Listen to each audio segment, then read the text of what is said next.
1,000 employees of SAA subsidiary airships have been without an income since March of last year. These specific employees behind me feel that government has chosen to forget them. As I speak, Mama, I'm losing the house. I've got a proof that I'm losing the house. My card is blocked. I was trying to buy electric yesterday. My card is blocked. I'm owing 2,800 for municipality because I've got 13 months without payment. So even now, I didn't eat anything. There's no electric at home. My kids are crying. So we are suffering. We are suffering. As I'm talking to you now, I'm hungry. One Airchef's employee says he fears that his daughter will resort to sex work in order to close the diminished income gap. My life is messed because I'm stuck. As you know that I've got a child who passed matric this year, got the result of matric this year. Unfortunately, I cannot even manage to maintain her. And then my child is a girl. End of the day, you'll find the child walking on the street selling herself. And then there's no respect.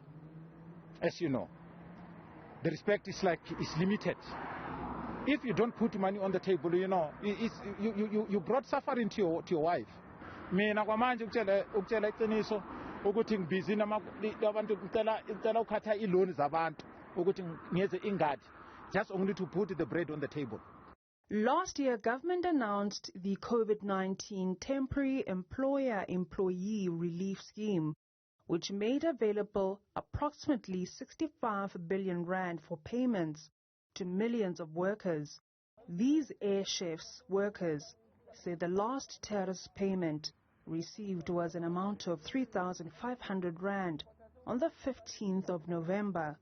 5 months later, there's still no word from the employer. Even Martin Kemp, our CEO, now he ran away because he got fraud at the company. So we need help. Sometimes I wish that COVID-19 can take Ramaphosa and Pravin Gordhan because are the one who's making us in danger. Meanwhile, the National Union of Metal Workers of South Africa says the suffering felt by workers is due to the mismanagement of the SAA business rescue process. So whilst Treasury has allocated 10.5 billion rand for SAA to be rescued, SAA Technical, Mango, as well as Airchefs have not been considered in that funding allocation.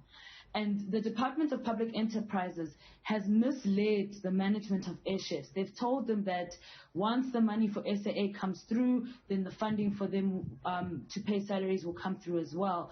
But that's just not the case. There's nothing in the business rescue plan that talks about money for SAA's subsidiaries.